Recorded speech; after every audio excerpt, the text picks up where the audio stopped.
কীভাবে আমাদের কর্ম করা উচিত, কর্ম কীভাবে করা উচিত, কোন কর্ম আমাদের বন্ধনের কারণ, কোন কর্ম আমাদের মুক্তির কারণ, সে সম্বন্ধে 3য় অধ্যায় 9 নম্বর শ্লোকে বলা হচ্ছে, যজ্ঞার্থাৎ কর্মণো অন্যত্র লোকোয়ম কর্মবন্ধন তদর্থং কর্ম কৌন্তেয় মুক্ত সঙ্গ সমাচর। হে কৌন্তেয়, যজ্ঞার্থাৎ কর্মণ, যজ্ঞ ছাড়া অন্য কর্ম, অর্থাৎ যজ্ঞ মানে ভগবানের একটা নাম, ভগবানের একটা নাম হচ্ছে কি যজ্ঞ, যজ্ঞ বই বিষ্ণু। তাই যজ্ঞের উদ্দেশ্যে আমাদের কর্ম করতে, অর্থাৎ ভগবানের উদ্দেশ্যে আমাদের করতে। ভগবানের উদ্দেশ্য ছাড়া যা কিছু কর্ম তা হচ্ছে বন্ধনের কারণ। যজ্ঞার্থাৎ কর্মণ অন্যত্র লোকোয়ম কর্মবন্ধন, এই সমস্ত লোককে কর্মের বন্ধনে আবদ্ধ করে। তা হতে পারে সেটা পুণ্য কাজ, সেটাও বন্ধনের কারণ।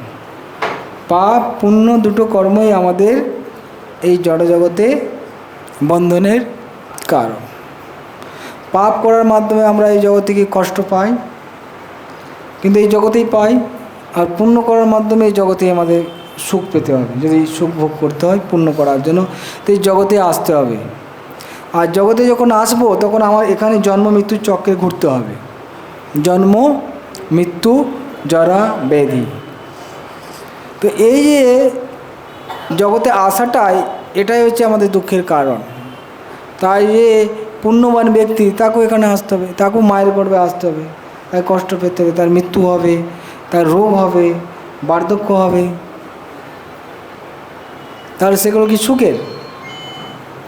তাই পুণ্য কাজ এবং পাপ কাজ এই দুটোই খারাপ। কিন্তু এই জগতে মানুষের সে সম্বন্ধে ধারণা নেই।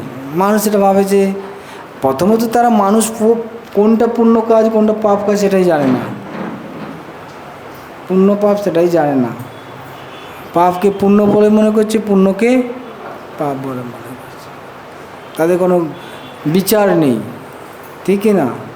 প্রবৃত্তিঞ্চ নিবৃত্তিঞ্চ জনানা বিদুরা সরায় আসুরে আসুরে আসে বলা আছে, প্রবৃত্তি নিবৃত্তির ব্যাপারে আসরিক ব্যক্তিদের কোনো ধারণা নেই। অর্থাৎ কোন জিনিসটা করা উচিত কোন জিনিসটা করা উচিত সে সম্বন্ধে আসরিক ভাবপূর্ণ ব্যক্তিদের কোনো জ্ঞান নেই।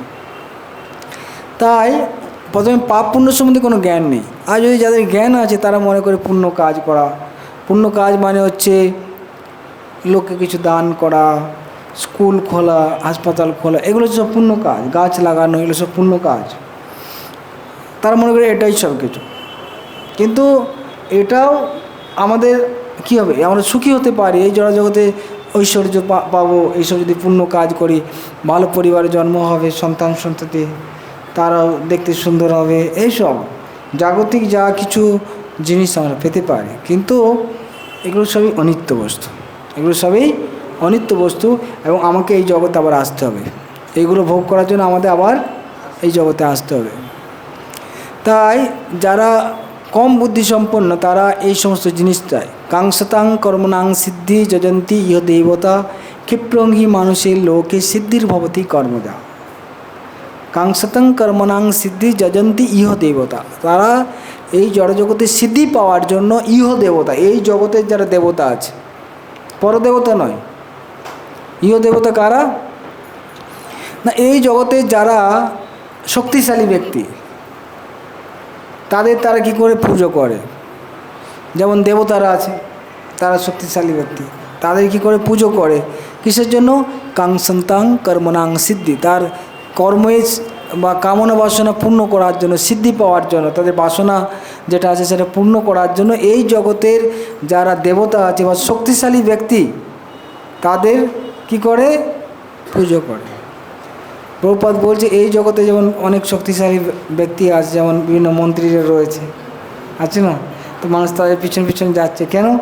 তারা কিছু তার সিদ্ধি করে দেবে, তার কিছু সুযোগ সুবিধা দেবে, তাই তারা হচ্ছে ইহ দেবতা। তারা হচ্ছে কি এই জগতের দেবতা, দেবতারাও ইহ দেবতা, এরাও এইখানে শক্তিশালী ব্যক্তিরাও ইহ দেবতা। তাই তাদের পিছনে গিয়ে ধর্ণা দিচ্ছে, ঠিক না, বা কিছু জিনিস চাইছে, জাগতিক জিনিস চাইছে। কিন্তু এই সমস্ত জিনিস সহজে পাওয়া যায় খুব তাড়াতাড়ি সিদ্ধি হয়ে যায়। আমরা কি চাই, ভৌতিক জিনিস চাই, সেটা তাড়াতাড়ি সিদ্ধি হয়, কিন্তু এটা হচ্ছে কি বুদ্ধিমানের কাজ নয়, এটা বুদ্ধিমানের কাজ নয়। তো আমাদের পরদেবতা হচ্ছে কি ভগবান, তার আরাধনা করতে হয়, তার কাছে জিনিস চাইতে হয়। কী জিনিস চাই? মানে আধ্যাত্মিক জিনিস চাইতে হয়, জাগতিক না, আধ্যাত্মিক জিনিস আমাদের চাওয়া উচিত। সেই জন্য মানুষ পুণ্য কাজ করে, ভাবে যে আমি এই জগতে ভালো থাকবো, ভালো খাবো পড়বো, বা ভগবানের কাছেও যাই, কোনো দেবদেবীর কাছে যাই, এরকম প্রার্থনা করে, এটাই প্রার্থনা করে, ঠিকই না? এই জাগতিক বিষয় নিয়ে সে প্রার্থনা করে। কিন্তু বৈষ্ণব আচার্য বলছে এই জাগতিক জিনিস, এই ধন যৌবন পুত্র পরিবার, এগুলো সব অনিত্য, এসব অনিত্য জিনিস আছে, এগুলো অনিত্য জিনিস চেয়ে কী লাভ আছে, ঠিকই না? একজন মুনি, তার নাম হচ্ছে লোমস মুনি, তার নাম হচ্ছে কি লোমস মুনি, নাম শুনেছেন? হ্যাঁ, কারা কারা লোমস মুনির নাম শুনেছেন? একজন দুজন শুনেছে। তো এই লোমস মুনির নাম কেন হয়েছে না, এই মুনি একটা আশীর্বাদ পেয়েছে না, এই যখন প্রলয় হয়ে যায়, ব্রহ্মার একটা দিন হয়ে যায় না, যখন রাত্রি হবে তখন প্রলয় হয়ে যায় সব কিছু। ব্রহ্মার 12 ঘন্টা মানে কত দিন জানেন? ব্রহ্মাজির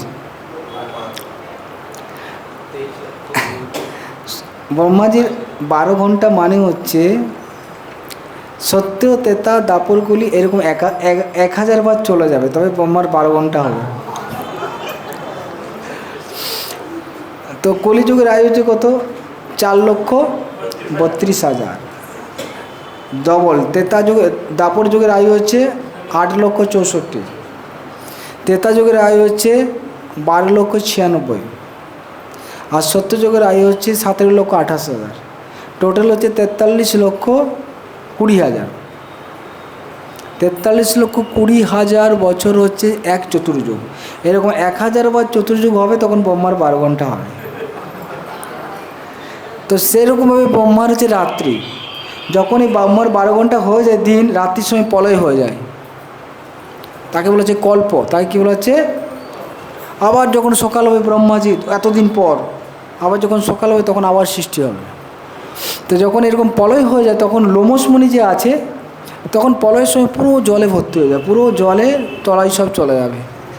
এই লোমস মুনি আছে, ও কী হবে, ওর একটা লোম খসে পড়বে।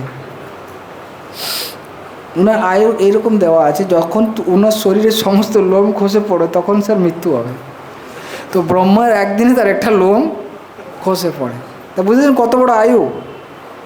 তো সেই ব্যক্তির তার কোনো আশ্রম নেই, তার কোনো, তো ওনাকে জিজ্ঞাসা করছে আপনি আশ্রম বানাচ্ছেন না কেন?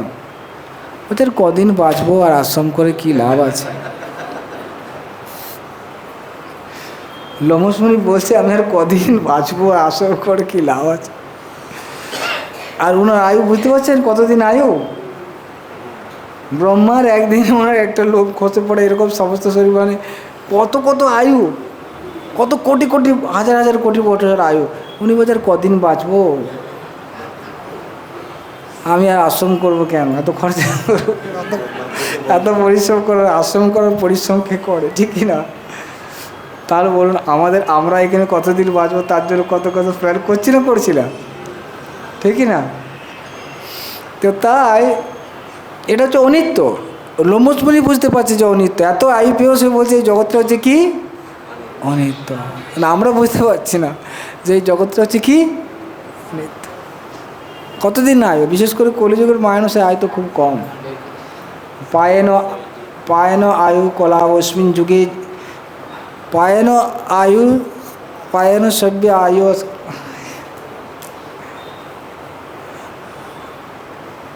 তো বলা হচ্ছে কি এই কলিযুগের মানুষের আয়ু হচ্ছে খুব কম। প্রায়ণ আয়ু কলা সভ্য যুগে জনা মন্দ সুমন্দ মতয় মন্দ ভাগ্যেই উপদ্রুত। ঠিক আছে, এই কলিযুগের মানুষের আয়ু হচ্ছে খুব কম, তারপর হচ্ছে বুদ্ধিও কম, ভাগ্য খারাপ, এবং বিভিন্ন রকম রোগ ব্যাধির দ্বারা উপদ্রুত। তা 100 বছর আয়ু নয়, 80, 70, আরও কত আগে মানুষ মারা যাচ্ছে। দেখতে পাচ্ছেন আপনার পাশাপাশি লোক তাই খুব অল্প সময় আমরা এই জগতে রয়েছি, তা আমাদের চেষ্টা করা উচিত কীভাবে এখান থেকে আমরা উদ্ধার পেয়ে যাই, সেটার জন্য আমাদের প্রয়াস করা উচিত।